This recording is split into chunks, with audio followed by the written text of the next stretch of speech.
Hello aspirants, good morning and welcome to daily news analysis of The Hindu and Indian Express. Today the date is January 9. Okay, so let's get started. But before starting, let me tell you a few things. See, Red Sea में बहुत कुछ हो रहा है ऐसा जो prelims में आपके क्वेश्चन के लिए बहुत इंपॉर्टेंट होगा। तो इसके लिए मैंने आज मेंस 450 प्लस में आपको एक पूरा वीडियो दिया है जिससे मैंने उसके साथ आपके साथ आपसी कंट्रीज की जो रिलेशंस हैं वो डिस्कस किए हैं, शिया सुन्नी वाले भी। Okay, and Hezbollah, Hamas, Houthi rebels, इन सब का कंटेक्स्ट क्लियर किया है और साथ में पोर्ट लोकेशंस।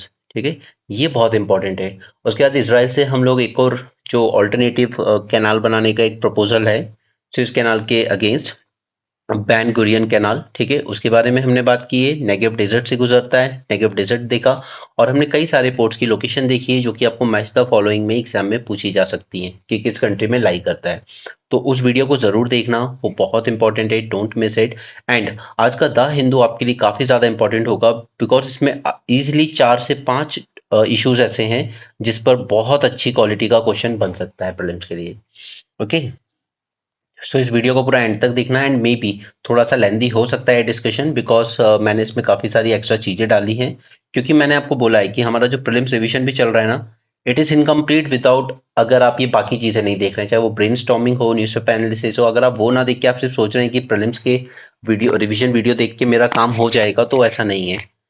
पूरी हॉलिस्टिक प्रिपरेशन के लिए आपको सारे वीडियोस के थ्रू जाना होगा। चलिए, यहाँ पर जो 11 कन्विक्ट थे, बिल्किस बानो केस, इनका केस था गुजरात राइट्स के टाइम का, जहां पर इनके साथ गैंगरेप किया गया था while she was also pregnant. और उसके साथ ही इसकी कोई आई थिंक 3 महीने का बच्चा होगा जिसको ऐसे फर्श पे फेंक के मार दिया गया था। राइट, तो उसके बाद ये जो 11 कन्विक्ट थे, इनको गुजरात सरकार ने माफ कर दिया था इनकी सजा को और इनको रिलीज कर दिया था। तो फाइनली इसके अगेंस्ट काफी सारी कोर्ट में अपील हुई, सुप्रीम कोर्ट में, कि ये बहुत गलत है, इतना हीनस क्राइम करने वालों को गुजरात सरकार कैसे वो कर सकती है। और फिर उसी टाइम गुजरात के एक एमएलए ने, बीजेपी के एक एमएलए ने क्या बोल दिया था कि ये तो संस्कारी ब्राह्मण है, गलती हो गई थी।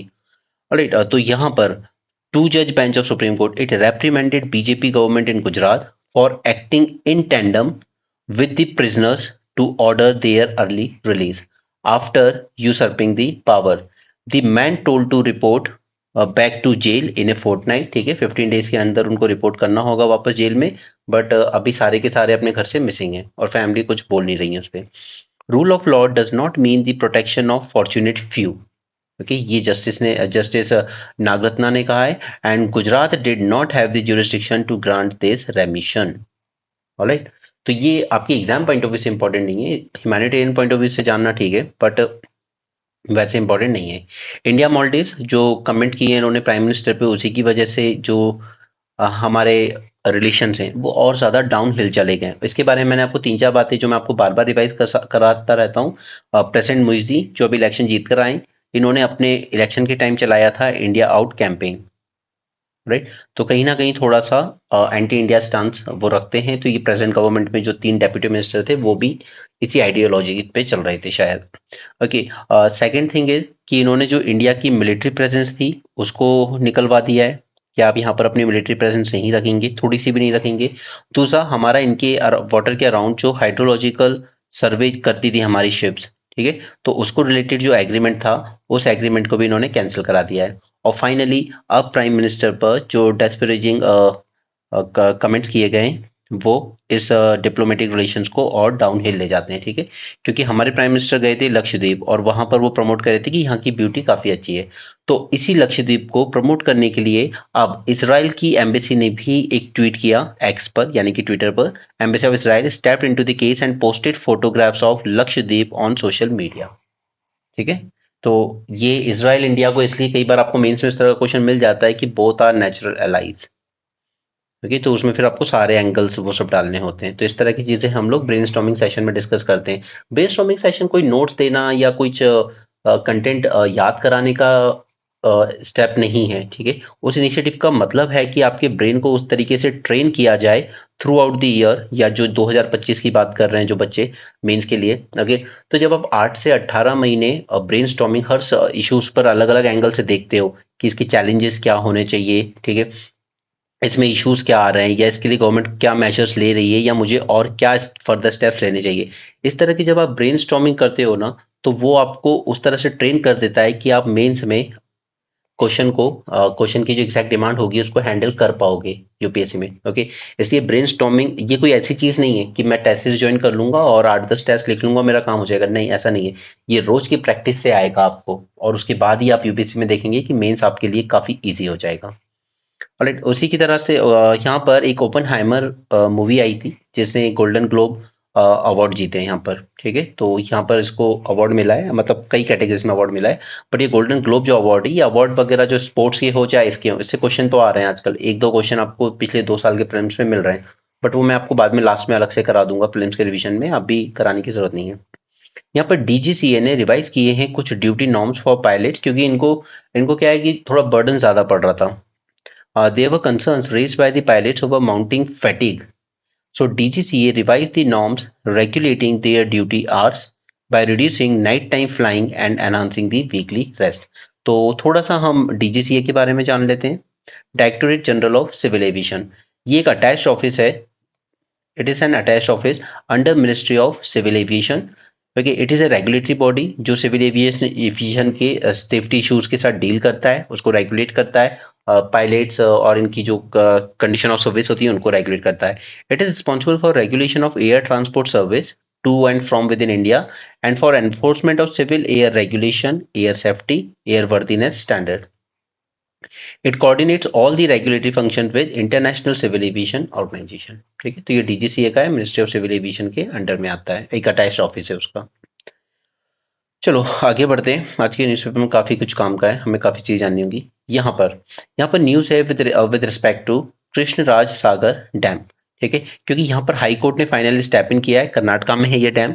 इसने बैन कर दी है all type of mining and quarrying within 20 kilometre radius of historic Krishnaraja Sagar dam. तो अभी कृष्णराज सागर डैम के बारे में हम जानेंगे, बट उससे पहले माइनिंग और क्वेरिंग में फर्क क्या है। ठीक है, तो ये क्वेरिंग जो है ना वो मोस्टली होती है सरफेस पर ही। ठीक है, जैसे आप सरफेस से ही कुछ चीज कलेक्ट कर रहे हो, फॉर एग्जाम्पल आप सैंड कलेक्ट कर रहे हो। ठीक है, माइनिंग माइनिंग जहां पर आपको अर्थ को डिग करना पड़ता है, अंदर खोदना पड़ता है, अंदर से निकालते हो अर्थ सरफेस के नीचे से, उसे हम कहते हैं माइनिंग। क्वेरिंग जो कि मोस्टली सरफेस से ही हो जाती है। ओके, चलिए इसके बारे में हमें काफी सारी इंफॉर्मेशन जाननी होगी।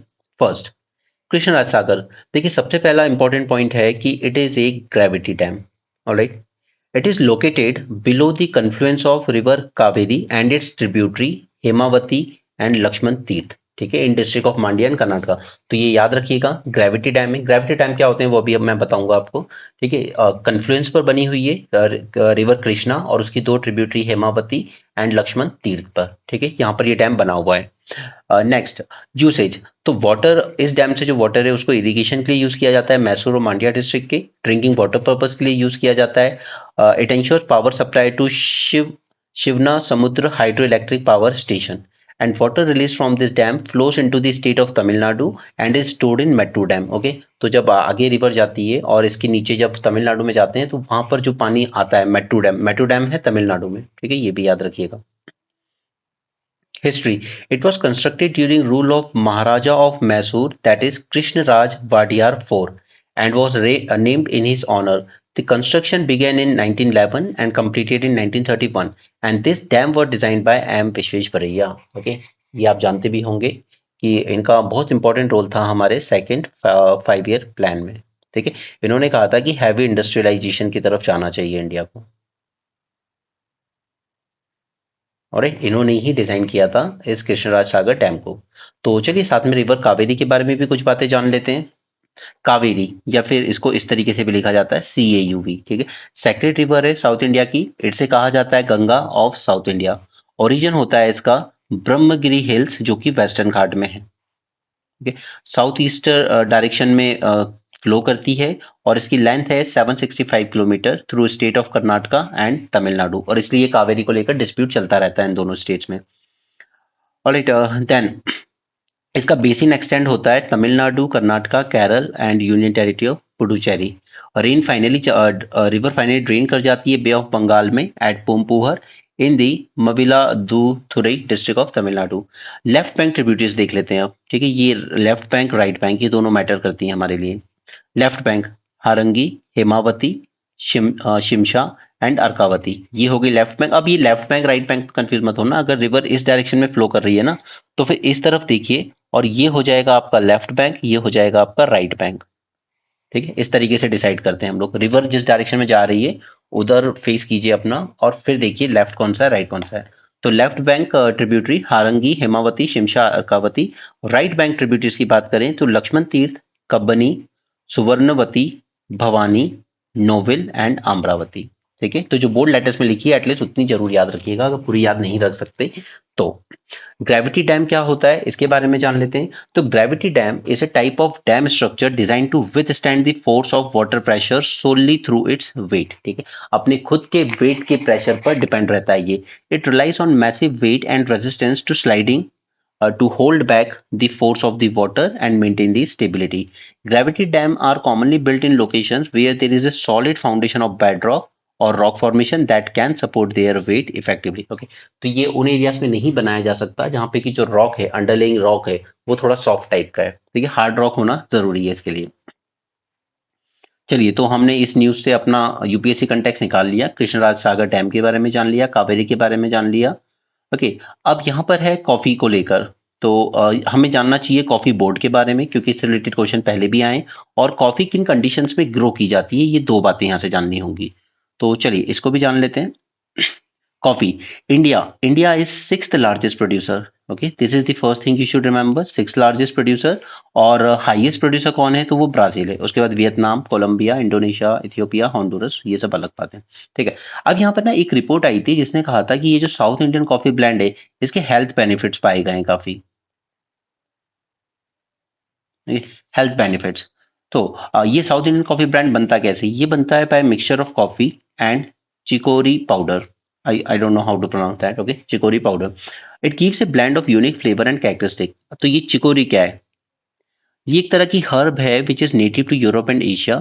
It contains inulin, a starchy substance beneficial for health, which is found in wide variety of fruits, vegetables, and herbs, including wheat, onions, etc. It possesses mild laxative properties, and it decreases the swelling, and is rich in beta carotene, providing superior protection against oxidative damage. Okay, so remember this point at least, it is rich in beta carotene. Absence of caffeine in chicory makes it suitable complement to the coffee which contains caffeine. अब कर्नाटका की बात करें तो कर्नाटका में होता है India का almost 70% of coffee production. Okay, मतलब बाय फार फर्स्ट रैंक पर है, बहुत ज्यादा। अब हमारी एग्जाम की जरूरत है कि हमें कंडीशंस जानना जरूरी हो जाता है कि किन कंडीशंस में ये ग्रो किया जाता है। क्लाइमेटिक कंडीशन, इसे चाहिए hot and humid climate, temperature होना चाहिए 15 टू 28 डिग्री, एंड रेनफॉल की जरूरत होती है 150 टू 250 सेंटीमीटर। ठीक है, ये तीन कंडीशंस याद रखना, hot and humid climate, temperature 15 to 28 and rainfall 150 to 250 centimetre. Harmful क्या हो सकता है? अगर फ्रॉस्ट आ जाए, स्नोफॉल हो जाए, या ज्यादा टेम्परेचर ही बढ़ जाए अबव 30, तो भी वो हार्मफुल हो सकता है कॉफी प्रोडक्शन के लिए। और अगर सनलाइट ज्यादा आ जाए तो वो भी कॉफी प्रोडक्शन के लिए हार्मफुल हो सकता है। ओके, सॉइल किस टाइप की चाहिए? तो आपको वेल ड्रेन्ड लूमी सॉइल की जरूरत होती है जिसमें ह्यूमस होता है एंड मिनरल्स होते हैं लाइक आयरन एंड कैल्शियम। ठीक है, फर्टाइल वोल्केनिक रेड अर्थ भी चलेगी and deep Sandy loom soil भी चलेगी। कॉफी वैरायटीज की बात करें इंडिया में तो दो फेमस है, arabica and robusta. Characteristic of arabica, ये हायर एल्टीट्यूड्स में ग्रो की जाती है and it has higher market value due to its aroma. ठीक है, इसलिए इसको बेस्ट माना जाता है। Robusta, it is known for its strength and used as in various blends. Coffee board of India, देखिए ये है एक स्टैट्यूटरी ऑर्गेनाइजेशन, यानी कि ये अपने खुद का एक सेपरेट एक्ट बना के बनाई गई थी बॉडी, और बनाई कब गई थी? 1942 में। ठीक है, उसके अंडर सेक्शन 4। और किस मिनिस्ट्री के अंडर में आती है? तो ये आती है ministry of commerce and industry के। The board comprises of 33 members, including the chairperson, who is chief executive, and it functions from Bangalore. Headquarter जानना बहुत जरूरी है। ठीक है, पहले क्वेश्चन आए हुए हैं इस पे। The board mainly focus on its activities in areas of research, extension, development, market intelligence, external and internal promotion, etc. अब देखिए क्वेश्चन, देखिए जरा PYQ से। यहाँ पर ये 2008 का है लेकिन आपसे क्या पूछा गया? हेडक्वार्टर, कॉफी बोर्ड का हेडक्वार्टर कहाँ है? तो अभी हमने देखा बेंगलुरु। और उसी तरह से रबर बोर्ड का कहाँ है? तो ये आ जाएगा केरल में। ठीक है, उसी तरह टोबैको आंध्र प्रदेश में बहुत ज्यादा ग्रो होता है, तो ये चला जाएगा गुंटूर में। उसी तरह टी बोर्ड, तो ये चला जाएगा कोलकाता में। राइट, यहाँ पर ये 2010 का क्वेश्चन है। यहाँ पर coffee and tea both are cultivated on hill slope, there is some difference between them regarding the cultivation. Okay, तो coffee plant requires hot and humid climate of tropical areas. तो अभी हमने देखा ऊपर हॉट एंड ह्यूमिड क्लाइमेट चाहिए हमें 15 से 25 degree के बीच में। ठीक है, ये देखिए अभी हमने ऊपर कंडीशंस पढ़ी थी, ये देखिए हॉट एंड ह्यूमिड क्लाइमेट। ठीक है, इसलिए इस तरह के क्वेश्चंस आते हैं, इसलिए मैं आपको ये चीजें डिटेल में बता रहा हूँ। राइट, फिर coffee is propagated bye seeds but T is propagated by stem cutting only. ठीक है, तो ये क्वेश्चन आप अटेम्प्ट कर सकते हो खुद से। इसके बाद अब हम वापस चलते हैं अपने न्यूज़पेपर पे, ज्यादा टाइम खराब ना करते हुए। ओके, यहाँ पर पीएम ने, प्राइम मिनिस्टर ने सजेस्ट किया है कि ये 3 जो न्यू लॉस हैं, 3 क्रिमिनल लॉस जो आए नए, ओके, इनको यूटी में इसी साल के एंड तक इंप्लीमेंट कीजिए और स्टेट गवर्नमेंट्स को फ्लेक्सिबिलिटी दी गई है कि आप फेजेस में धीरे धीरे इंप्लीमेंट कर सकते हो। यहाँ पर चल रही है जयपुर में annual directorate general of police conference. ठीक है, डीजीपी, सभी स्टेट्स के डीजीपीज वगैरह आए हुए हैं, उनकी कॉन्फ्रेंस चल रही है जयपुर में। तो यहाँ पे बात हुई थी regarding implementation of 3 new criminal laws, particularly storage and security of data. Union territory साल के एंड तक इसको इंप्लीमेंट करेंगी और states would have the liberty to implement the laws in phased manner. 3 laws हैं, भारतीय न्याय संहिता, भारतीय साक्ष्य जिसने एविडेंस एक्ट को replace किया, एंड भारतीय नागरिक सुरक्षा संहिता जिसने क्रिमिनल लॉस को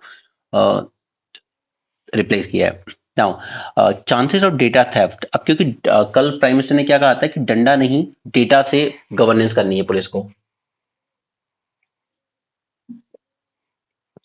The data generated after video tapping of search and seizure would be humongous. The chain of command and location जहां पे data को स्टोर किया जाएगा must be ascertained as there are chances of data theft and pilferage. क्योंकि अब आप जब कहीं पे सर्च या सीजर करोगे तो पुलिस को वो वीडियो रिकॉर्डिंग करनी होगी और उसको रिकॉर्डिंग करके इमीडिएटली उसको अपलोड भी करना होगा। Right, the recording should be produced immediately before the magistrate. Now CCTNS, CCTNS जो कि ऑलरेडी इम्प्लीमेंटेशन चल रहा है जिसका, ठीक है, गवर्नमेंट तो क्लेम करती है कि 99% जो एफआईआर रजिस्टर हो रही है वो इसी पोर्टल पे हो रही है। ये सभी पुलिस स्टेशन को लिंक करता है देश भर के। CCTNS such as online filing of charge sheet, case diaries and investigation reports are not being used to their full potential by the states. Though government claimed that 99% of FIR were being filed through CCTNS. Okay, तो अब ये reality हो ना हो लेकिन आपको exam में यही लिखना है कि 99% FIR इसी के थ्रू फाइल हो रही है। It was only one of the pillars of the project. ठीक है, CCTNS का FIR सिर्फ एक पिलर है, बाकी उसके कई सारे ऐसे फीचर्स हैं जो ठीक से वर्क नहीं कर रहे हैं। ओके, जैसे all modules of CCTNS such as online filing of chargesheet, case diary, investigation reports, ये सब अपने पोटेंशियल पे यूज नहीं हो रहा है। ठीक है, सिर्फ FIR से कुछ नहीं होगा। इन्वेस्टिगेशन रिपोर्ट अगर आप फाइल नहीं कर रहे हो तो फिर वो उस प्रोजेक्ट को फेल करने वाली बात है। Now there is need to protect critical infrastructure, particularly health and power sector from cyber attacks.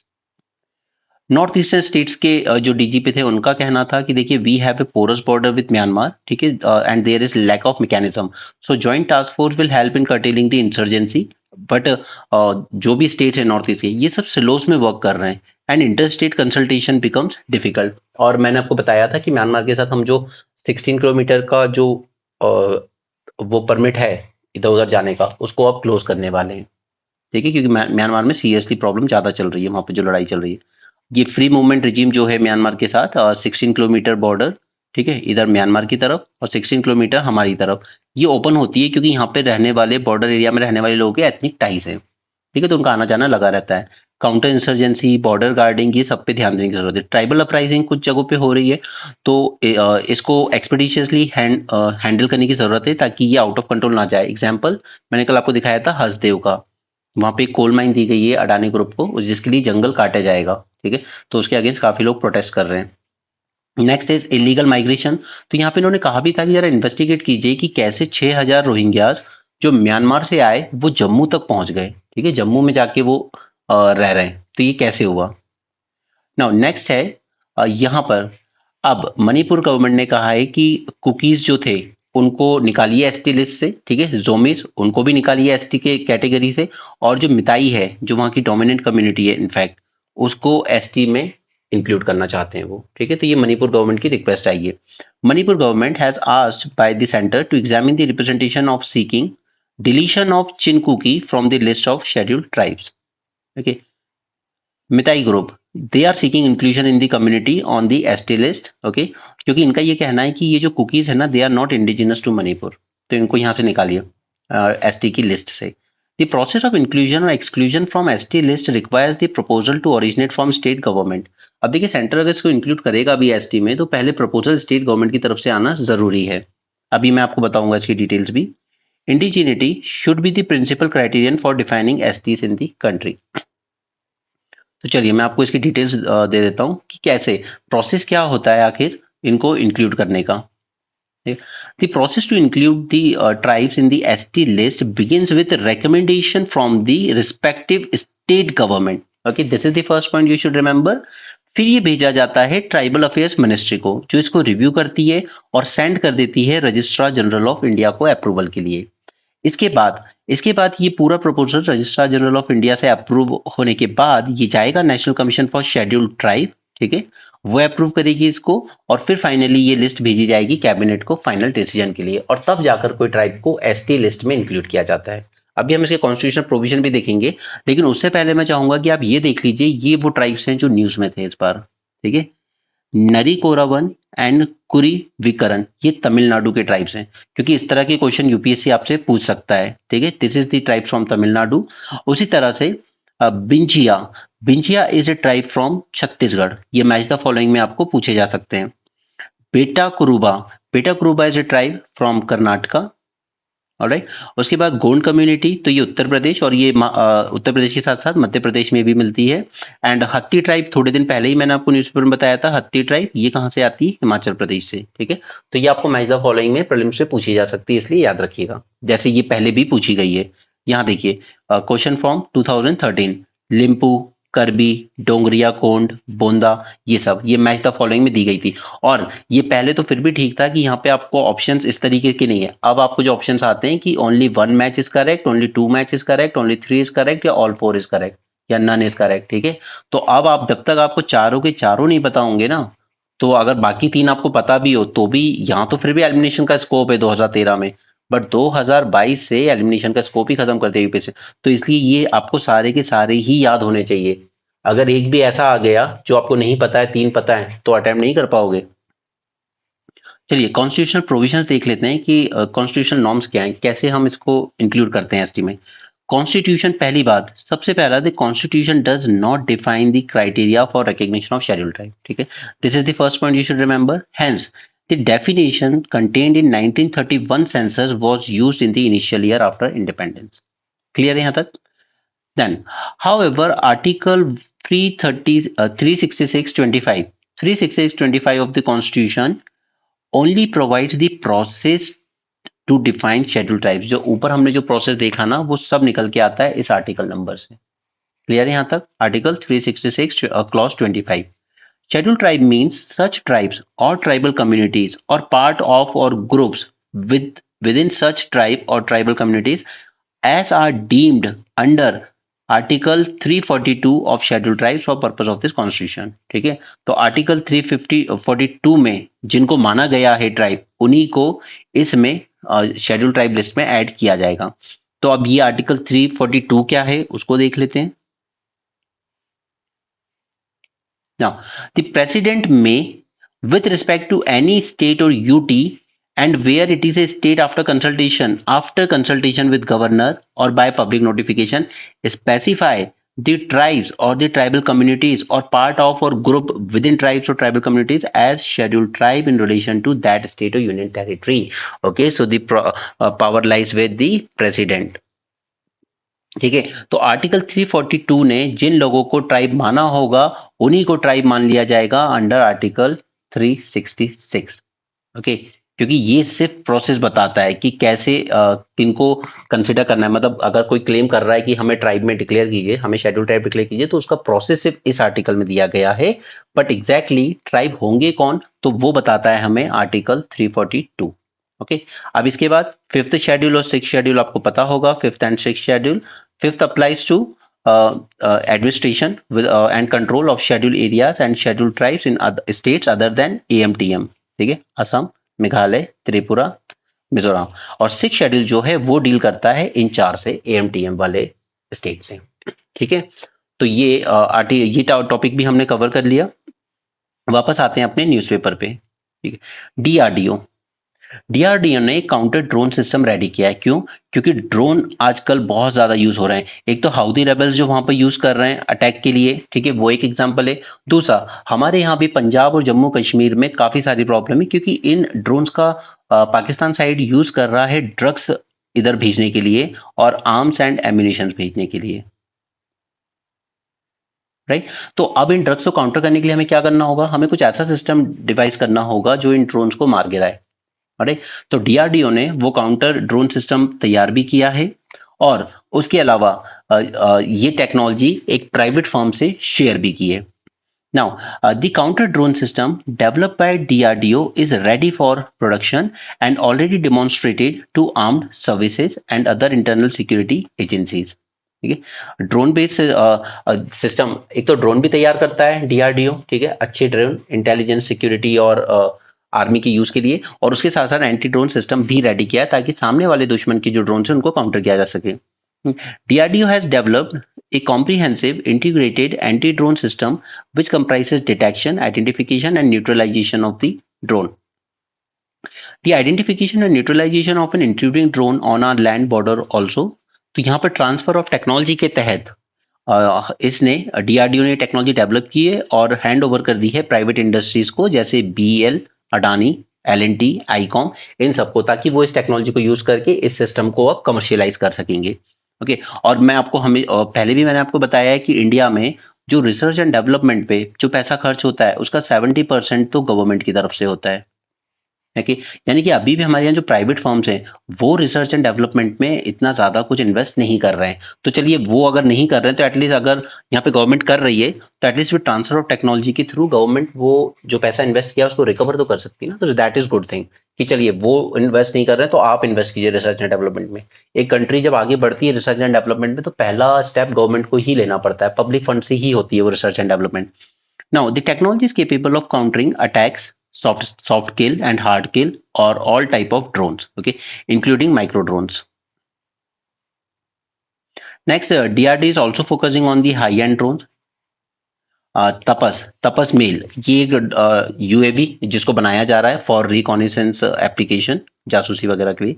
Short range armed UAV archers is being developed for reconnaissance, surveillance, low intensity conflict. ठीक है, अभी तक क्या problem है हमारे यहाँ पर कि ड्रोन की जो बैटरीज हैं वो अवेलेबल नहीं है हमारी कंट्री में। Okay, the older generation of drones was using nickel, cadmium and silver zinc batteries at secondary source of power. Clear? तो ये आर्टिकल यहाँ पे खत्म होता है, आगे चलते हैं। ये सब वही बातें हैं कि ये जो ग्रांट ऑफ रेमिशन था it was a classic case of using supreme court to violate law, क्योंकि सुप्रीम कोर्ट ये कह रहा है कि जब ये लोग रेमिशन वगैरह के लिए आए थे ना तो इन्होंने प्रॉपर जो ऑनेस्टली जो जितनी इन्फॉर्मेशन प्रेजेंट करनी थी वो इन्फॉर्मेशन प्रेजेंट नहीं की, यानी कि सुप्रीम कोर्ट को अंधेरे में रखा, इन्फॉर्मेशन हाइड की गई। The grant of remission to 11 men serving a life sentence in Bilkis Bano case was a classic case of using Supreme Court order to violate the law, allowing Gujarat to decide the application of one of the convicts for premature release in terms of state's remission policy. Court was defrauded into delivering the decision in 22. The respondents did not divulge a series of facts which would have tilted the Supreme Court decision against them. ठीक है, कुछ facts hide किए गए यहाँ पे supreme court से, बाकी सब उसी से रिलेटेड फालतू की बातें हैं। यहाँ पे विकास भारत यात्रा है जहाँ पर गवर्नमेंट अपनी सिर्फ जो 9 साल की अचीवमेंट्स है उसको हाईलाइट करने के लिए गांव गांव जगह जगह जा रही है। ठीक है, अपनी उज्ज्वला योजना, फिर गांव में इलेक्ट्रिसिटी पहुंचाना एंड ऑल दिस। ठीक है, ये सब बातें की गई हैं उसमें। उल्फा, इसमें मैं आपको ऑलरेडी मेंस 450 प्लस में पूरा डिटेल डिस्कशन दे चुका हूँ। इसका एक फैक्शन है अभी भी जो कि टॉक पे नहीं आया है, तो उसने ये क्लेम किया है कि मैंने ड्रोन अटैक किया है। ठीक है, the only extremist group of Assam not pursuing peace said on Monday that 2 of its members were injured in 3 drone attacks. ठीक है, तो आप यहाँ भी देख सकते हो कि ड्रोन का कितना इंपॉर्टेंट रोल है। ठीक है, गवर्नमेंट हमारी सिक्योरिटी एजेंसीज यूज कर सकती हैं एनिमीज को न्यूट्रलाइज करने के लिए, so that is good thing. यहाँ पर finally chief justice of India ने एक कॉन्स्टिट्यूशनल बेंच बनाई है जो फिर से हियरिंग करेगा अगेंस्ट द कोलेजियम सिस्टम, कि कोलेजियम सिस्टम पे सबसे ज्यादा एलिगेशंस लगते हैं नेपोटिज्म के एंड फेवरेटिज्म के। कि जजेस अपने ही बच्चों को, अपने रिलेटिव्स को ही जजेस के लिए प्रमोट करते हैं हाई कोर्ट लेवल पर। जैसे डिस्ट्रिक्ट कोर्ट से जब एलिवेट करना होता है किसी को हाई कोर्ट में, तो उसमें नेपोटिज्म काफी इंपॉर्टेंट है। इवन जो अभी चीफ जस्टिस ऑफ इंडिया हैं मिस्टर CY चंद्रचूड़, इनके फादर भी चीफ जस्टिस ऑफ इंडिया रह चुके हैं। ठीक है, इससे पहले एक मिस्टर गोगोई थे, उनके भी father chief justice of India रह चुके थे। और अधिकतर, ठीक है, एक और थे mister, I don't remember, I can't recall his name. ठीक है, वो भी रिटायर हुए हैं सुप्रीम कोर्ट से, उनके भी फादर सुप्रीम कोर्ट जज थे। राइट, तो ये एलिगेशन बहुत ज्यादा लगे। तो गवर्नमेंट पहले क्या लेके आई थी, आपका NJAC बिल, ठीक है, 99 कॉन्स्टिट्यूशन अमेंडमेंट एक्ट से, जिसको सुप्रीम कोर्ट ने स्ट्रक डाउन कर दिया था 2015 में। ठीक है, ये 99 कॉन्स्टिट्यूशन अमेंडमेंट। उसके बाद एक मेमोरेंडम ऑफ प्रोसीजर साइन हुआ था कि गवर्नमेंट को थोड़ा सा तो रोल देना पड़ेगा जजेस के अपॉइंटमेंट में, बट वो ठीक से इंप्लीमेंट नहीं किया गया है। तो फाइनली सरकार ने कहा है कि, सॉरी, गवर्नमेंट कोर्ट ने, कि चलिए हम कॉन्स्टिट्यूशन बेंच कंस्टिट्यूट कर रहे हैं कि इसके अगेंस्ट जो भी आपके ग्रीवांसेस है उनको एक बार सुना जाए। ठीक है, तो हो सकता है कि NJAC को शायद रिवाइव कर भी लिया जाए वापस से, because this collegium system is full of nepotism and favouritism without any doubt. South Korea super conductivity. अब देखिए, यहाँ से 3 ऐसे टर्म्स हैं जो आपको सीधे सीधे एग्जाम में प्रीलिम्स में पूछे जा सकते हैं। तो ये तीनों टर्म बहुत अच्छे से समझ लीजिएगा क्या है। ठीक है, देखिए लास्ट ईयर क्या हुआ था कि यहाँ पर साउथ कोरिया के जो रिसर्चर्स थे, इन्होंने एक मटेरियल बनाया जिसका नाम था LK99। ठीक है, ये हेडलाइन में लेके आए कि हम लोगों ने रूम टेम्परेचर एंड प्रेशर पे एक मटेरियल में सुपर कंडक्टिविटी करके दिखा दी है। ठीक है, और सब जगह हल्ला मच गया। एक्स पे यानी कि ट्विटर पे कई लोग, कई कंपनी से क्लेम भी कर दिया, इससे कमर्शियली हम यहाँ यूज करेंगे, वहां यूज करेंगे। ठीक है, बट बाद में एक इंडिपेंडेंट रिसर्च ने इस पे ऑब्जेक्शन उठाए कि नहीं, ये गलत बोल रहे हैं, झूठ है ये। ठीक है, तो ये रिसर्च फिर ठंडे बस्ते में चली गई वापस। बट अब इन लोगों ने फिर से इसमें कुछ चीजें देखी है जिससे इनको लग रहा है कि नहीं नहीं, ये हो सकता है, ये पॉसिबल है। ठीक है, a sign of superconductivity in a material that was centre of controversy last year. ये, तो ये मैस्नार इफेक्ट, पहला हमारा क्वेश्चन जो बनेगा वो बनेगा मैस्नार इफेक्ट, ये क्या है। तो देखिए, it is one of the few facts certain materials exhibit when they are able to conduct electric currents without any resistance, that is when they become the superconductors। ठीक है, ये इफेक्ट कोई भी मटेरियल तब शो करता है जब वो सुपर कंडक्टर बन जाता है। Right, Meissner effect in a compound called copper substituted lead apatite. ठीक है, इन लोगों ने जो पेपर किया है ना, उन लोगों ने ये इफेक्ट ऑब्जर्व किया है एक मटेरियल में, जिस मटेरियल का नाम है कॉपर सब्स्टिट्यूटेड लेड एपेटाइट। ठीक है, तो पहला आप समझ गए मैस्नर इफेक्ट, ये क्या है। Now to become a superconducting either when they are cooled to extremely low temperature or they are subjected to extremely high pressure। अब आपको पता है कि टेम्परेचर और pressure they are inversely proportional. Right, तो अगर आपको किसी मटेरियल को सुपर कंडक्टर बनाना है, तो या तो आप उसका टेम्परेचर बहुत ज्यादा गिरा दो या फिर उस पर प्रेशर बहुत ज्यादा बढ़ा दो। सिर्फ ये दो ही सिचुएशन है जहां पर कि कोई मटेरियल सुपर कंडक्टर बन सकता है। तो उसी को ये लोग ओवरकम करना चाहते हैं कि नहीं, हम एक मटेरियल बना के दिखाएंगे जो रूम टेम्परेचर पर ही, रूम टेम्परेचर हमारा जो आमतौर पे होता है उसी पे सुपर कंडक्टर का काम करके दिखाएगा। Now many scientists are looking for a material that become superconductor at room temperature and pressure. Such a material would have application worth billions of dollars. It can be used to make wires that transport electricity with zero loss। अगर ऐसे wire बना लेते हैं, क्योंकि transmission loss बहुत ज्यादा है India में, तो और ही ज्यादा है। इलेक्ट्रिसिटी बनती है, फिर उसको ट्रांसमिशन करते हैं, उसी में 20-25% इलेक्ट्रिसिटी लॉस हो जाती है। तो अगर हम ऐसे वायर बना पाएंगे, वो तभी बन पाएंगे जब हम ऐसा मटेरियल मिले जो सुपर कंडक्टर का काम करेगा with in room temperature and pressure. ठीक है, तो अगर बना लेते हैं ऐसे वायर, तो it will save lot of energy loss in electricity. ठीक है, it can also be use in medical diagnostics, computing, power generation, advance electronic circuits and many others. ठीक है, इसके बाद अब इन्होंने जो मटेरियल पे काम किया है, उस मटेरियल का नाम है LK99, जो साउथ कोरियन रिसर्च ने काम किया था। उन्होंने कहा था कि ये रूम टेम्परेचर एंड प्रेशर पर ही सुपर कंडक्टर की तरह काम कर रहा है, बट बाद में वो फेल हो गए जब इंडिपेंडेंट लेवल पे कुछ लोगों ने उसको काउंटर किया। Now they have reported in near RTP यानी कि room temperature pressure super conductivity in LK99 which is in fact a copper substituted lead apatite। Okay, next is, now see, अब ये दो बातें ना याद रखिएगा अपने एग्जाम के लिए। कई बार यूपीएससी ऐसे सेंटेंस बना देता है, फिर आपको दिक्कत होती है वहां एग्जाम में। If the magnetic field applied to a superconductor becomes too strong, the material will completely lose its superconducting state and allow the field to penetrate its body. That is called as superconductor 1. Okay, अगर आप magnetic field जो apply कर रहे हो super conductor पे वो बहुत ज्यादा स्ट्रांग हो जाएगी आपकी, तो भी मटेरियल कंप्लीटली लूज कर जाएगा अपनी सुपर कंडक्टिंग स्टेट को, ठीक है। और टाइप 2 सेमीकंडक्टर में क्या होता है, when the magnetic field strength crosses a certain threshold, okay, the extent of superconductivity inside the material will gradually drop, धीरे धीरे ड्रॉप होगी until at a higher second threshold it vanishes completely, ठीक है। तो ये 2 points याद रखेंगे।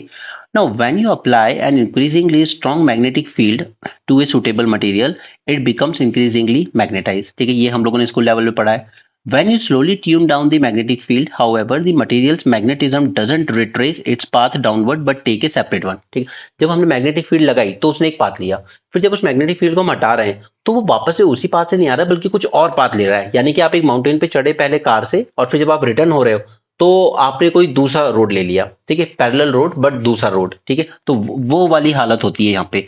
तो इसी इसी को, तो जब ये चढ़ा कहीं से, ठीक है, और फिर आते टाइम इसने कुछ और पाथ ले लिया, तो उसी सिचुएशन को हम कहते हैं हिस्टैरिसीस लूप, ठीक है। The overall shape of the forward and backward path is called a hysteresis loop. Clear? तो ये हमारा तीसरा पॉइंट है जो एग्जाम के लिए इंपॉर्टेंट था। नाउ अब पेरिस पैक्ट में क्या है, कार्बन ऑफसेट वगैरह की बात की गई है। इसमें कहा गया कि हम लोग ये कार्बन ट्रेडिंग वगैरह करेंगे। तो पहले तो ये क्योटो के अंडर में आता था, क्योटो प्रोटोकॉल 2020 में एक्सपायर हो गया, ठीक है। फिर हम लोग लेकर आए पेरिस पैक्ट, पेरिस पैक्ट में भी हमने इसको रखा। तो अब पहली बार एक फर्स्ट सेल हुई है पेरिस पैक्ट के अंडर में to offset the carbon, the first carbon offset under a new system created by Paris agreement. 2015 Paris Agreement allows for government and companies to offset some of their greenhouse gas emissions by paying the steps to cut pollutant elsewhere. Those offset are packaged as credit, और एक credit की value क्या होती है, 1 metric ton of carbon dioxide. तो यहाँ पे एक प्राइवेट कंपनी ने पहली बार कुछ किया है इसको ऑफसेट करने के लिए, ठीक है। हालांकि क्रिटिक्स इसको क्रिटिसाइज करते हैं कि देखिए इसमें कुछ नहीं हो रहा है। ग्लोबल लेवल पे देखें हम तो एक ने एमिशन रिड्यूस करे, उससे जो क्रेडिट मिले उसको दूसरे वाले ने जो एमिशन कर रहा है, बढ़ा रहा है अपने एमिशन, उसने परचेज कर लिए, ठीक है। तो ग्लोबल लेवल पर तो कार्बन एमिशन कम हुआ ही नहीं ना, okay. So this is one criticism that they allow the pollution to continue when the focus should be on eradicating it, ठीक है। ये तो कंटिन्यू हो रहा है, बस ये है कि एक रीजन से कम हो रहा है, दूसरे रीजन में बढ़ रहा है, okay. So this is the criticism against this, okay. तो ये टॉपिक भी कंप्लीट होता है। आगे चलते हैं। ये सब फालतू की बकवास नहीं करनी, ये अनलॉफुल रेमिशन वगैरह वो सब हटा दो। अब यहाँ पर यूजीसी ने कुछ गाइडलाइंस दी हैं, ठीक है। हायर एजुकेशन में एथिक्स की बात है तो शायद आपके एथिक्स के पेपर में काम आ जाए, तो हम एक बार देख लेते हैं। यूजीसी ये रेगुलेशन, गाइडलाइन और डायरेक्टिव देने का काम करता है कॉलेजेस को। तो ये लेके आया एक गाइडलाइन, मूल्य प्रवाह, मूल्य, ठीक है, यानी कि कहीं ना कहीं एथिक्स की बात कर रहा है। It is a modified version of the Molye Prava 1 which was notified in 2019. It seeks to inculcate human values and professional ethics. ये professional ethics बहुत इंपॉर्टेंट है, ठीक है, ताकि क्योंकि कई बार क्या होता है कि अपॉइंटमेंट भी इन लोगों के यूनिवर्सिटीज वगैरह में अपने लोगों को करने लगते हैं। वही फेवरेटिज्म है, नेपोटिज्म है, कई बार गलत लोगों को प्रमोशन दे दिया जाता है, जो मेहनत कर रहा होता है उसका प्रमोशन नेग्लेक्ट कर दिया जाता है, ठीक है। इस तरह कई चीजें होती है। तो वो प्रोफेशनल एथिक्स मेंटेन किए जाएं हायर एजुकेशन इंस्टीट्यूट में, उसके लिए ये गाइडलाइंस दी गई है अंडर मूल्य प्रवाह 2.0। It stated intention is to build value-based institutions by orienting individuals and institutions towards developing a deep respect for fundamental duties and constitutional values and bonding with the country, ठीक है। Unethical practices को curve किया जाए, जैसे favouritism इन hiring, training, पे and promotion, sexual harassment, gender discrimination in promotion, inconsistent view on discipline, lack of confidentiality, gender differentiation in compensation, non-performance factors overlooked in appraisal, arrangements with vendors for personal gain। जैसे colleges में क्या uniform वगैरह बनवानी है तो college बनवा के देगा, आप मेजरमेंट दे दीजिए, फिर वो वेंडर्स को जाके कॉन्ट्रैक्ट देंगे, 1000 बच्चों की यूनिफॉर्म बनानी है और फिर उसमें कमीशन एंड सो ऑन, ठीक है। तो ये तो रेगुलेशन कॉलेज के लिए है, बट ये स्कूलों में भी होता है, ठीक है। आपको इसी पर्टिकुलर स्टेशनरी शॉप से जाके बुक्स खरीदनी है, इस तरह की हरकतें। Now, gender discrimination during recruitment and hiring, etc. Now, though it may not be sufficient to curb the corruption and violation of ethics and integrity, the higher education regulators, they must demonstrate zero tolerance and act swiftly to quell even the smallest trace of corruption in the admission, examination, hiring process, etc. पर सच्चाई ये है कि अधिकतर जो colleges है, private colleges, उनमें सब नेताओं का ही पैसा लगा हुआ है। ओके, और खुल के चीटिंग होती है, लूट होती है, सब होता है। Now, it underscores the need for utmost transparency in administration and highlights that decision making in higher education institutions must be solely guided by institutional and public interest and not vitiated by biases. It seeks to abolish the discriminatory privilege of officials and urge administration to punish the corrupt. Ensure integrity, trusteeship, harmony, accountability and inclusiveness and commitment, respectfulness and belongingness, sustainability and constitutional values and global citizenship etc. तो सब पोल बच्चन की बातें हैं, हो सकता है या नहीं, I don't know. Anyway, create a conducive culture and work environment for teaching and learning, research and develop, and potential for their institution. It further asserts that officers and staff must refrain from misappropriating financial and other resources and refuse to accept gift, favor, service or other items from any person, group, private business और public agency। ठीक है, ये सब अच्छी अच्छी बातें इसमें लिख दी गई हैं। Next, issue of confidentiality. अब देखिए ये एक इशू आता है कॉन्फिडेंशियलिटी का, just a second.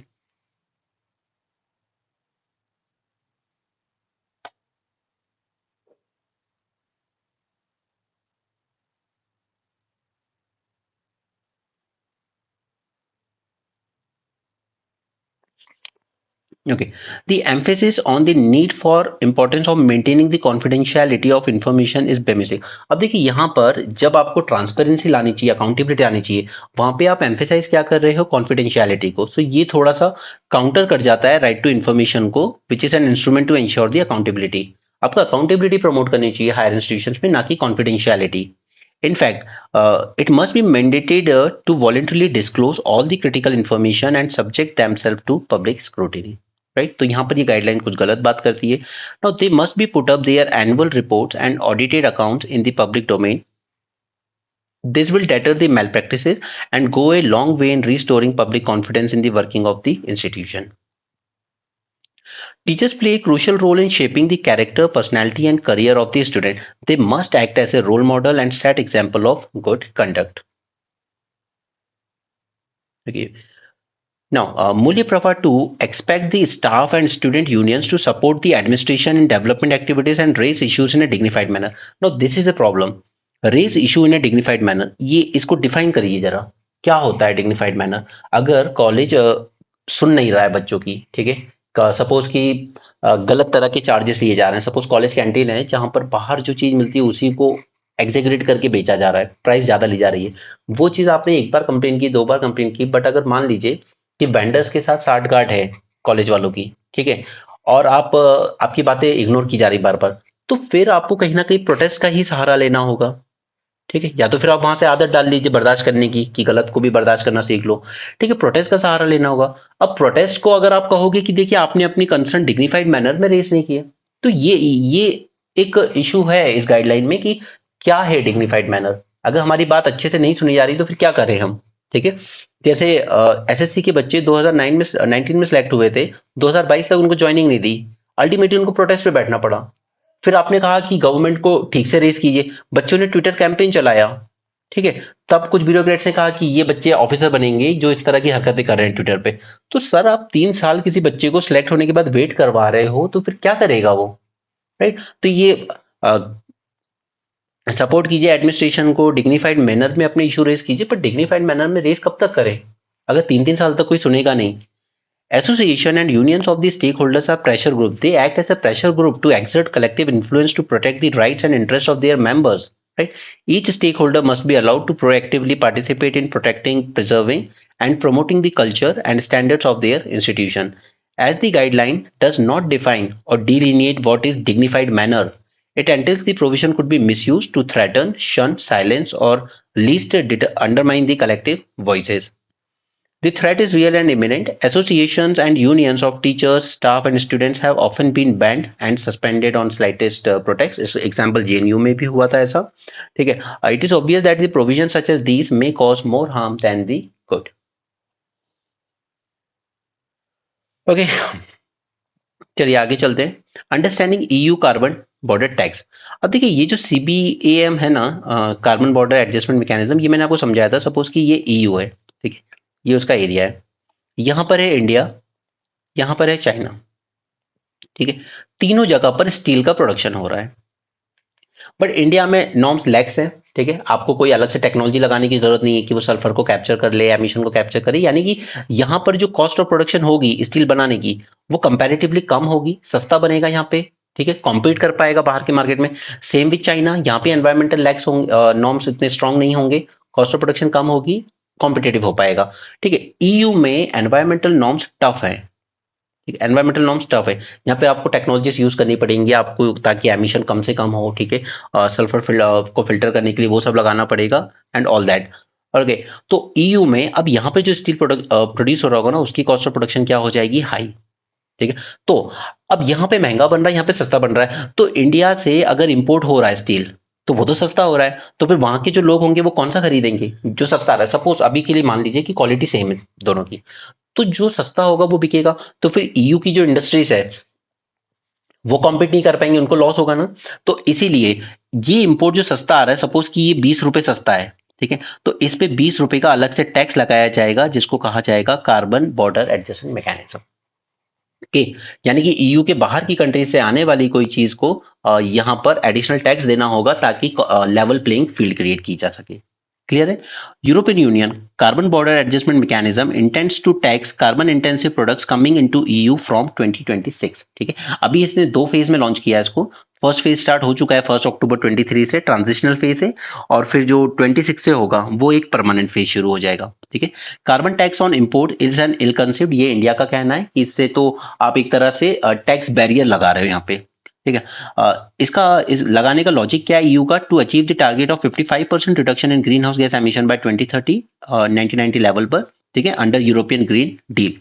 It is a threat to EU products being replaced by carbon intensive imports from other countries, यानी कि ईयू में जो बन रहा है उसको रिप्लेस कर पाएंगी दूसरी कंट्रीज, क्योंकि उनके यहाँ सस्ता बन रहा है। EU argues that higher standards of environmental compliance in its domestic industries will reduce their competitiveness. Obviously, उनकी competitiveness कम हो जाएगी, क्योंकि उनका प्रोडक्ट महंगा है। Thus, it intends to impose an import duty on carbon-intensive industries from non-EU countries. ठीक है। और इसके साथ साथ EU एमिशन ट्रेडिंग सिस्टम लाया था पहले, उसी को रिप्लेस कर रहे हैं, तो उसको जानने की जरूरत नहीं, क्योंकि वो रिप्लेस हो जाएगा। इंडिया इंडिया ने भी अपने यहाँ पर कुछ स्टेप लिए हैं। दिसंबर 22 में it amended energy conservation act 2001 and introduce carbon credit trading system. उसके पीछे गोल क्या था, to incentivise the actions from emission reduction leading to increase investment in clean energy by the private sector, ठीक है। तो हम अपनी कहीं पर एनवायरमेंटल नॉर्म्स वैसे ही स्ट्रांग बना ले जैसे कि ईयू में स्ट्रांग है, ठीक है, तो उससे क्या होगा कि फिर वहां पर एक्स्ट्रा टैक्स नहीं लगेगा।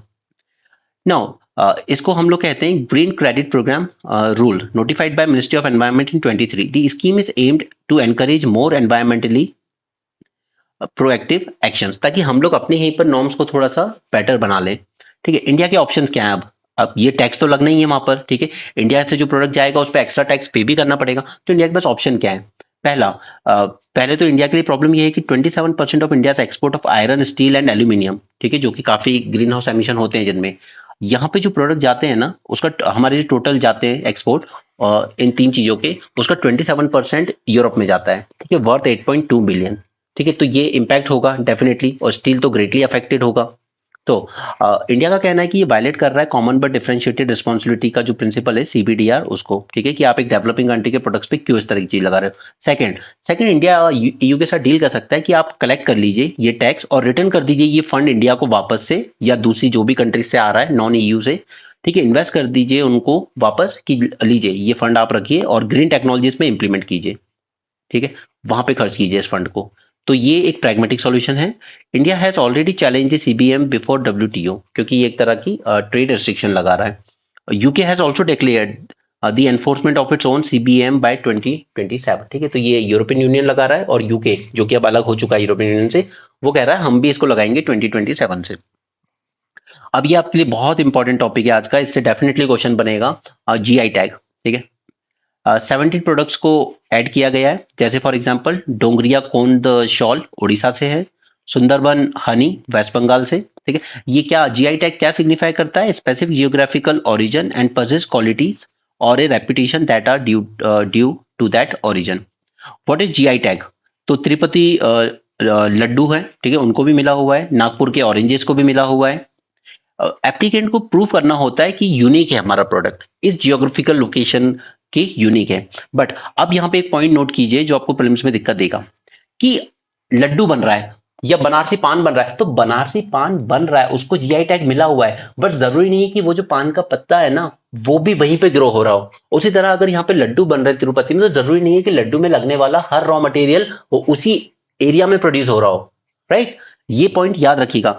The raw materials for such products do not have to come from the region unless it is an agriculture. Of course agriculture product नहीं है तो जरूरी नहीं है कि उसमें यूज होने वाला रॉ मटेरियल भी उसी रीजन से आए, ठीक है। For example leaf that give the Banarasi paan its identity is not grown in Varanasi. Similarly mulberry silk जो कंचीपुरम साड़ी में यूज होता है वो कर्नाटका से आता है, उसमें जो गोल्ड जरी होती है वो सूरत से आती है, बट जीआई टैग किसको मिला हुआ है? कंचीपुरम साड़ी को, राइट। तो ये पॉइंट याद रखिएगा कि जरूरी नहीं है कि किसी प्रोडक्ट को अगर जीआई टैग मिला है तो उसका रॉ मटेरियल भी उसी एरिया से आता हो। क्लियर।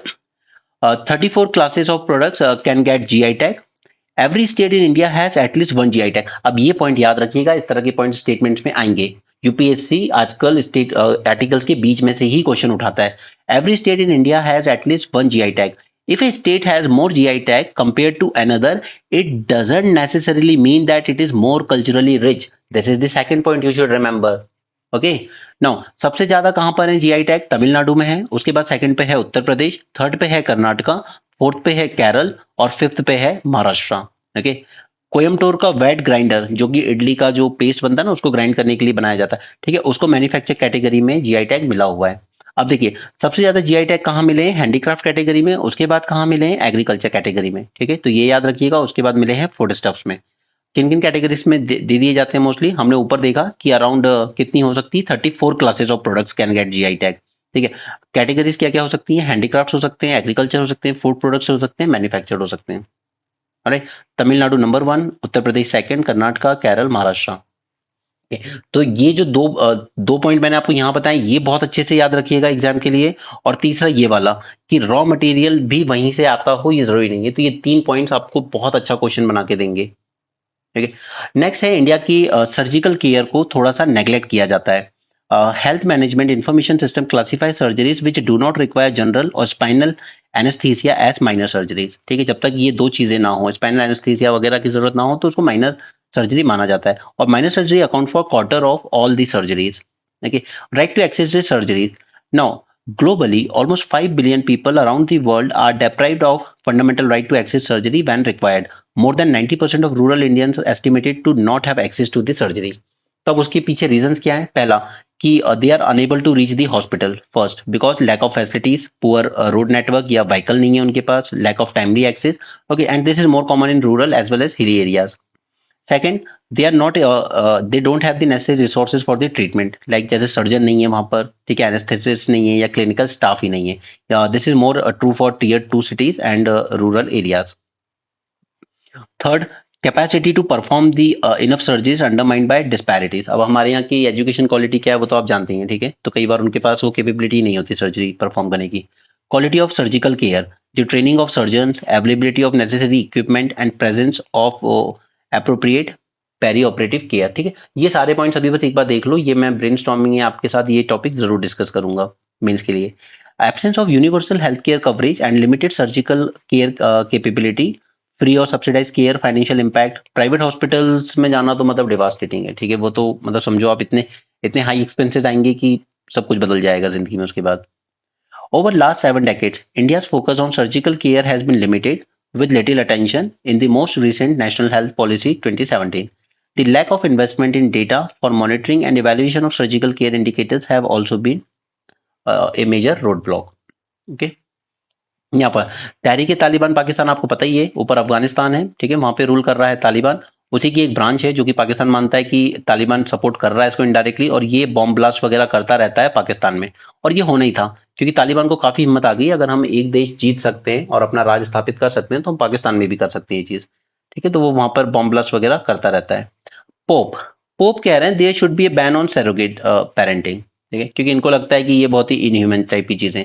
अब जरा ये देखिए यहाँ पर ये है द्रीना रिवर, बोस्निया एंड हर्जेगोविना में है, और ये जो आप देख रहे हैं ना ये इतना सारा ये सब कचरा है, ओके, समंदर में।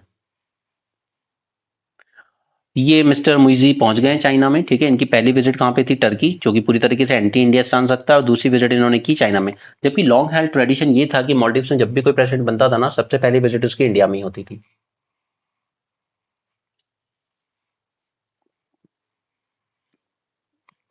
ओके, ये फोर्थ कंसेक्टिव टर्म मिल गया है इनको, शेख हसीना को, और इसके बेनिफिट्स वगैरह मैंने कल आपके साथ डिस्कस कर ही दिए थे कि बांग्लादेश में इनका आना क्यों बेटर है इंडिया के लिए, right. Insolvency and bankruptcy code. अब मैंने आपको इसके साथ लिए एक एग्जांपल बताया था जी मीडिया का कि 6,000 करोड़ रुपीस का लोन लिया था, ठीक है। उसमें से 1,500 करोड़ रुपए चुका दिया, बाकी 4,500 करोड़ राइट ऑफ करवा लिया। यानी कि इसको, इस टर्म को कहते हैं हेयर कट, ठीक है। कि बैंक ने खुद ये हेयर कट लिया कि चलिए जितना आ रहा है उतना तो हो। लेकिन अब जरा यहां देखिए रिलायंस इंडस्ट्री का केस, ठीक है। लोन था ऑलमोस्ट 47,000 करोड़, ठीक है, 47,000 करोड़ का। उसके बाद बैंक के साथ पूरी डीलिंग वगैरह हुई, और उसके बाद सिर्फ सिर्फ 450 करोड़ चुकाकर मामला सेटल कर दिया। कितना लॉस हुआ है? और ये लॉस बैंक का नहीं है, ये लॉस अल्टीमेटली किसका होता है? ये लॉस होता है डिपॉजिटर्स का, ठीक है, आप और हम जैसे। क्योंकि आपके डिपॉजिट पे जो इंटरेस्ट रेट होता है उसको ईयर ऑन ईयर कम किया जा रहा है, ठीक है। अब स्टूडेंट्स को लोन टाइमली पे करना पड़ता है, फार्मर्स को लोन टाइमली पे करना पड़ता है, छोटे छोटे व्यापारियों को लोन टाइमली पे करना पड़ता है। But look at these companies, 95% haircut लिया है वीडियोकॉन ने। इससे बहुत सारा लोन लिया था, उसमें से बैंक ने 95% माफ कर दिया और बाकी का चुकाना है। अब ये जो 450 करोड़ भी चुकाना है ना, तो इसमें भी प्रॉब्लम ये है कि ये चुकाएंगे आराम से 1-2 साल में जाके, और अब इस पे कोई इंटरेस्ट नहीं लगेगा फर्दर। तो ये भी आराम से 1-2 साल में चुकाएंगे, ठीक है। तो जो कॉर्पोरेट्स होते हैं ना, इनकी कंपनी को तो ये इंसॉल्वेंट डिक्लेयर कर लेते हैं, but as a individual he is not insolvent, वो पूरा का पूरा रिच है अभी भी। यानी कि सीधे सीधे बैंक से लोन लो, ठीक है। उसके बाद इस फंड को कहीं और डाइवर्ट कर दो, कंपनी को लॉस में शो कर दो, और फिर बैंक के साथ एक इंसॉल्वेंसी प्रोफेशनल हायर करो, ठीक है, कि एक इंसॉल्वेंसी प्लान बना दो, और जितना हो सके हेयर कट करवा के सेटल करवा दो, ठीक है। ये दिखा रहा है, ये और भी कंट्रीज है, शिवा इंडस्ट्रीज, सिनर्जी डूरी, ये सब 90% haircut, 95%, 80% haircut, okay. तो ये कौन सा इंसॉल्वेंसी एंड बैंक्रप्सी कोड है जिसने जनता को उल्टा लूट मचा रखी है जिसने, ठीक है। आईबीसी आया था 2016 में, to maximise the value of debtors asset, promote and encourage entrepreneurship, ensure timely and effective resolution, balance the interests of all stakeholders, facilitate the promotion of competitive market and economy, and deal with the cross border insolvency, ठीक है। ये सब इसके गोल थे insolvency code के। But reality कुछ और ही कहती है। For example, Reliance communication infrastructure company है, ठीक है, अनिल अंबानी की। इसने लोन लिया था 50,000 करोड़ का, ठीक है। बट इन लोगों ने क्लेम एडमिट किए सिर्फ 47,000 करोड़ के। चलो उतना भी ठीक है, 47,000 करोड़ की क्लेम एडमिट करे, और आपने सेटल कितने पे कर दिया? सिर्फ 450 करोड़। यानी कि आपने 1% भी रिकवर नहीं कर पाए ऑफ लॉस का, ठीक है, और बैंक ने उसको राइट ऑफ कर दिया। एंड फैक्ट इज कि उसके बाद जब ये कंपनी पूरी नीलाम हुई ना, ये आरकॉम, तो इसको परचेज किसने किया है? खुद मुकेश अंबानी ने, ठीक है, उन्हीं के बड़े भाई ने। वो ये 450 चुका के इस कंपनी के सारे एसेट टेक ओवर कर लेंगे, जस्ट एट दी 1% कॉस्ट। और ये पूरा जो 50,000 करोड़ का नुकसान हुआ वो किसका हुआ? बैंक के थ्रू, बैंक के थ्रू अल्टीमेटली पब्लिक का, जो डिपॉजिटर्स थे, ठीक है। और ये सब ऐसा नहीं है कि गवर्नमेंट की मर्जी के बिना हो रहा है, ठीक है। इसलिए इसको सूट बूट की सरकार कहा जाता है, कॉर्पोरेट लेड गवर्नमेंट। नाउ, और इस प्रोसेस को कंप्लीट होने में लग गए 4 साल, जबकि गोल क्या था आईबीसी का? कि ये 330 डेज में हो जाना चाहिए पूरा, जो भी रेजोल्यूशन करना है आपको या लिक्विडेशन करना है, ठीक है।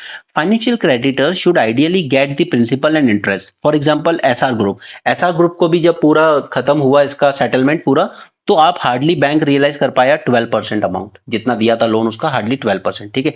इसको कहते हैं हेयर कट, ठीक है। बहुत ज्यादा डीप हेयर कट लिए जा रहे हैं। जैसे शिवा इंडस्ट्रीज का एग्जांपल लीजिए, इसके अगेंस्ट 9 फ्रॉड केसेस भी थे, आईडीबीआई बैंक के अगेंस्ट भी फ्रॉड था। उसके बाद भी इस कंपनी का जब नीलाम किया गया तो हार्डली 7% रिकवरी हो पाई। और इसको खरीदा किसने? खुद इस कंपनी के जो मालिक थे शिव शंकरन, उनकी फादर ने। His father was allowed to take over the company by paying just 7% of the loan. एक जगह कंपनी बर्बाद होती है, दूसरा भाई उसको जस्ट 1% अमाउंट पे खरीद लेता है। यहाँ पे कंपनी बर्बाद होती है, और जो ओनर है उसी के फादर ने 7% पैसा दे के लोन का और खरीद ली। So this is a clear loot यार। Does this not amount to clear loot? Okay, और लूट किसकी हो रही है? Depositors money that is given as a loan while deposit interest rate have gone down to help the defaulter. और सिर्फ इतना ही नहीं, अगर आप अपने बैंक अकाउंट की डिटेल निकाल के देखेंगे, आप साल साल भर में कब कब किस नाम पर पैसे कट जाते हैं, you don't have any idea. Time भी नहीं होता उतना ध्यान देने का। ठीक है? आजकल एटीएम कार्ड ना के बराबर यूज किया जा रहा है, फिर भी उसके पैसे आपको हर साल पे करने पड़ते हैं। फाइनेंशियल स्टेबिलिटी रिपोर्ट ये रिलीज करता है हमारा रिजर्व बैंक ऑफ इंडिया। ठीक है, तो the resolution plan approval only about 15% is paid by the purchaser and repayment takes years without any further interest collected by bank. तो अब ये जो 450 करोड़ भी चुकाने हैं ना, वो भी 1-2 साल में जाके आराम से चुकाएंगे और उस पर आप कोई इंटरेस्ट नहीं लगेगा further. The realizable value for the creditor is just 16.9% in 2020, 22% in 21-22, and 37% in this year. While banks collect up-to-date interest on loans from farmers, students, MSME, on housing, including penalty interest for delay as well, but corporates are treated differently. ठीक है, 80 से 90% haircut, this is sheer waste of public money. ठीक है, और ये इसलिए मैं erectile bond को आपको इतना क्रिटिसाइज करता हूँ आपके सामने, क्योंकि ऐसा नहीं है कि ये जो हेयर कट वगैरह ये ऐसे ही मिल रहे हैं, कुछ नहीं हो रहा है। ठीक है, आपने अगर 80-90% हेयर कट लिया है बैंक से, तो उसका कुछ 10% किसी पार्टी फंड में दे देना इलेक्ट्रल बॉन्ड के रूप में, वहां पूरी सीक्रेसी है, कोई ट्रांसपेरेंसी नहीं है, और आपका लोन माफ हो जाएगा। ठीक है, यही हो रहा है इस वक्त। 80 to 90% of the haircut from bankers, this is the new game. The borrowers continue to be wealthy, insolvency professional को भी अपनी फीस मिलती है, वो भी अमीर हो रहा है। Only companies are declared insolvent and not the owners. Owner rich के रिच हैं, कंपनी इंसॉल्वेंट डिक्लेयर हो जाती है, फिर कोई दूसरा उसको परचेज कर लेता है। बेटे की कंपनी बाप परचेज कर लेगा, भाई की कंपनी भाई परचेज कर लेगा। Eventually the depositors are the real losers. But अंधभक्ति ऐसी चढ़ी है कि सरकार से क्वेश्चन करने की बात ही मत करो। एनीवे यार, sorry. Private industry lead US first moon landing since Apollo. ठीक है, तो first American spacecraft to attempt to land on the moon in more than half a century is poised to take, but this time it is led by private industry. Okay, एक industry है, और ये Cape Canaveral space force station है Florida में, movies वगैरह में आपने देखा होगा। और ये मून में लैंड करेगा एक रीजन जिसका नाम है सिनस विस्कोसिटैटिस। ठीक है, सोवियत यूनियन लैंड कर चुका है पहले, यूनाइटेड स्टेट ने तो ह्यूमन भी उतार दिए थे। ठीक है, चाइना और इंडिया ने अभी अचीव किया है ये सब फीट। ठीक है, तो कमर्शियलाइज ये मून का जो आप कह सकते हो कि इसको कमर्शियलाइज करना चाहता है। कुछ तो वहां पे लिथियम के रिसोर्सेज भी हैं, ठीक है, हीलियम के रिसोर्सेज हैं, इनको एक्सप्लॉइट करना चाहते हैं। और दूसरा कि एक तरह की टूरिज्म, स्पेस टूरिज्म को प्रमोट करना चाहती है यहाँ की प्राइवेट इंडस्ट्रीज। ओके, जापान अपना नया मिशन भेजेगा, पहले भेजा था बट फेल हो गया था, अब वो भेजेगा स्लिम लैंडर मून पे। ठीक है, और रीयूजेबल लॉन्च व्हीकल यहाँ पे यूज हो रहा है। रीयूजेबल का मतलब ये है कि अभी क्या होता है कि जो रॉकेट वगैरह लॉन्च हुए, ठीक है, तो ये सारी चीजें यूज हुई और उसके बाद समुद्र में गिर जाती हैं, they are kind of one time use, तो इससे कॉस्ट बहुत ज्यादा इंक्रीज हो जाती है। स्पेस एक्स ने, इलॉन मस्क की कंपनी स्पेस एक्स ने कर दिखाया था एक रीयूजेबल लॉन्च रॉकेट बना के, जो ऊपर जाएगा, अपनी सैटेलाइट वगैरह सब सेटल करेगा और ऐसे के ऐसे ही लैंड कर जाएगा नीचे। ठीक है, बेकार होके नहीं गिरेगा, जैसे एरोप्लेन होता है ना, उसी तरीके सिंपल लैंड कर जाएगा, तो उससे कॉस्ट कम हो जाएगी। Okay, so that's it about the Hindu. अब देख लेते हैं जल्दी से इंडियन एक्सप्रेस को। ठीक है, जो कॉमन टॉपिक्स हैं वो स्किप करेंगे, एक्चुअली इसकी बैटरी भी डाउन हो रही है। ओके, ये सब कॉमन टॉपिक्स हैं, इनको स्किप करते हैं, काम के टॉपिक पे चलते हैं। आई नो लेक्चर थोड़ा लेंदी हो रहा है, बट ट्रस्ट मी गाइस, आज के न्यूज़पेपर में काफ़ी ऐसी चीज़ें हैं जो आपको प्रीलिम्स से पूछी जा सकती हैं। ठीक है, rule of law versus right to liberty. ठीक है, ये कोर्ट का ही कहना है यहाँ पर। Questioning the Gujarat government decision to grant remission to the convicts of Bilkis Bano case, Supreme Court acknowledged that the personal liberty as a fundamental right under Article 21, it sought to address the question whether the rule of law can prevail over it or not। ठीक है, liberty से ऊपर rule of law आता है। As a government of laws and not of man, the rule of law is a concept that acts as a check to executive lawlessness। Whenever the state fails to perform its duties, the court will step in। ठीक है, इसी को हम लोग कहते हैं judicial activism, judicial overreach. It ensure that the rule of law prevails over the abuse of process by law from inaction, arbitrary action, जो कि गुजरात गवर्नमेंट ने लिया, ऑफ प्रोटेक्टिंग द ऑफेंडर्स, और failure of different authorities to discharge obligation according to the law. Adding that the breaching the rule of law amounts to negating the equality prescribed by Article 14। यहाँ पर Maldives को लेकर ही है कि वहां पर भी कुछ हाइपर नेशनलिज्म चल रहा है। ठीक है, वो भी थोड़ा इंडिया से हेट करने में लगे हैं। ठीक है, उसके अलावा this needless provocation can trigger consequences that could hurt the smaller neighbour a lot more. जैसे कि हमारे यहाँ काफी सारे टूरिस्ट ने कैंसिल कर दी है अपने बुकिंग्स। ठीक है, hyper nationalist can do more harm to India, above all they constrain freedom of action for Indian diplomacy and alienate many Delhi's friend. ठीक है, बट हमें जो इस तरह का हमें चलाया बॉयकॉट मॉलडीव, वो भी ठीक नहीं है, वो भी सही नहीं है। उससे क्या है कि फिर डिप्लोमेटिकली जो हैंडल करना चाहिए वो एक तरह से अराजकता बन जाता है। ठीक है, it represent the real hostility against India. जैसे इन्होंने क्या किया था, इंडियन मिलिट्री पर्सनल को कंट्री छोड़ने को कह दिया। दूसरा, ended the agreement with Indian navy for hydrographic survey of waters, ये मैं आपको बार बार रिवाइज कराता रहता हूँ। Chosen to travel the Turkey, जो कि बहुत ही अगेंस्ट चलता है इंडिया के, ठीक है, फॉर फर्स्ट ऑफिशियल विजिट। और सेकंड ऑफिशियल विजिट कहाँ की इन्होंने? चाइना में, ठीक है। सो उनको कॉन्फिडेंस है कि he can diminish India salience in the island. उनका मानना था कि इंडिया हमारी जो डोमेस्टिक पॉलिटिक्स है उसमें इंटरफेयर करता है। बट ये बॉयकॉट माल्दीव्स जैसी चीजें चलाने से कुछ नहीं होगा, क्योंकि ultimately China is well position to step in. इसके अलावा यूरोप और रशिया, वो भी बहुत, वहां से भी बहुत सारे टूरिस्ट आते हैं, ठीक है। Lakshadweep is an alternative to Maldives in delusional, ठीक है, क्योंकि वहां पे नेसेसरी इंफ्रास्ट्रक्चर अभी नहीं है इतना अच्छा, और ना ही प्रॉपर कनेक्टिविटी है। प्राइम मिनिस्टर मोदी की विजिट जस्ट एक छोटा सा स्टेप है, ठीक है। Boycotting Maldives will only reduce India's leverage in that island. Sheikh Hasina government की बात करते हैं, तो बाकी सब बातें पहले कर चुके हैं। इन्होंने ज्वाइन किया हुआ है चाइना का belt and road initiative. Chinese investment भी काफी सारा है वहाँ के इंफ्रास्ट्रक्चर में, ठीक है। और वो ये चाइनीज वेपन भी इंपोर्ट करता है, काफी सारे हथियार भी, ठीक है। बट शेख हसीना गवर्नमेंट ने हेल्प किया इंडिया को अपने एंटी इंडिया एलिमेंट्स को डील करने के लिए। It eased Delhi security concern in the east and situation Myanmar is not deteriorating, ठीक है। और बांग्लादेश के साथ हम शेयर करते हैं 4100 किलोमीटर लॉन्ग बॉर्डर, तो पीस इंश्योर करने के लिए इस रीजन में बांग्लादेश की जरूरत है हमें, ठीक है। ये फालतू का आर्टिकल है, मिले कंजम्पशन और उसको लेकर, नॉट इम्पोर्टेंट। यहाँ पर भी डिप्लोमेसी में बस ये कह रही है कि डिजिटल स्पेस में ये जो चल रहा है ना, जैसे बॉयकॉट मालदीव्स वगैरह, ठीक है, उसी तरीके से जब रशिया ने इन्वेशन किया तो लोगों ने इस तरह का हैशटैग चलाया, आई स्टैंड विद रशिया, ऑलराइट। उसके अलावा जब इसराइल और हमास की वॉर चल रही तो वहां पर भी आई सपोर्ट इसराइल, ठीक है। तो इस्लामोफोबिया टाइप की चीजें जो कर रहे हैं, तो ये कह रही हैं कि ये जो डिजिटल सोशल मीडिया और इन सब पे जो चल रहा है ना कहीं डिप्लोमेसी में एक चैलेंज बन जाता है, ठीक है। जैसे मालदीव्स ने जो हरकत की, उससे क्या हुआ, उसके बाद इसराइल हमास वॉर पे हमारे यहाँ सोशल मीडिया में इस तरह की वो चीजें चलती हैं, ठीक है। बॉयकॉट मालदीव्स ट्रेंड कर रहा था। So this is the increasing power of social media to influence international relation and public choices in diplomacy, ठीक है। तो ये पॉइंट याद रखिएगा। Opportunity to pit Lakshadweep against neighbouring Maldives. Archipelago nation, उसका एक्यूजेशन है कि इंडिया डोमेस्टिक अफेयर में हमारे यहाँ पर वो करता है इंटरफेरेंस, ठीक है। तो इंडिया आउट मूवमेंट चलाया था उन्होंने, withdraw the military personnel as well as वो एग्रीमेंट खत्म कर दिया हाइड्रोलॉजिकल सर्वे वाला, ठीक है। Social media users vocally declaring where India stands on critical global issues, ठीक है। तो जबकि इनको समझ है नहीं पूरे उसकी, लेकिन वो इस तरह की चीजें चलाते हैं, ठीक है। कई बार तो वही लोग चलाते हैं जो सरकार से जुड़े भी हुए हैं, उनकी PR agency. Social media platform पर bust with I stand with Putin, I stand with Russia in stark contrast to government official neutral stance, ठीक है। आपका न्यूट्रल स्टांस कुछ और है। जबकि उसी तरह जब हरदीप सिंह निज्जर को असैसिनेट किया गया कनाडा में, तो इंडियन सोशल मीडिया यूजर्स ने फिर हैशटैग चलाना शुरू कर दिया, घर में घुस के मारेंगे and all, okay, claiming that India threat Canada, जबकि इंडिया डिनाई कर रहा है कि हमने नहीं मारा है, ठीक है। तो ऑफिशियल स्टैंस से अगर अलग चला जाता है सोशल मीडिया पे public opinion. Spearheading the Israeli disinformation campaign of bombardment of Gaza, amplifying anti Palestinian Islamic phobia disinformation. It is in contrast to India official stance, जो कि कह रहा है कि ह्यूमैनिटेरियन पॉज होना चाहिए एंड एड मिलनी चाहिए पैलेस्टीनियंस को। So this dichotomy between India's diplomatic position and action of right wing social media accounts underscores the complex and often contradictory nature of foreign policy. यहाँ पे यूएसए हमेशा अपनी religious freedom की list निकालता है, तो उसमें इसने USA designated China, North Korea and Pakistan as countries of particular concern,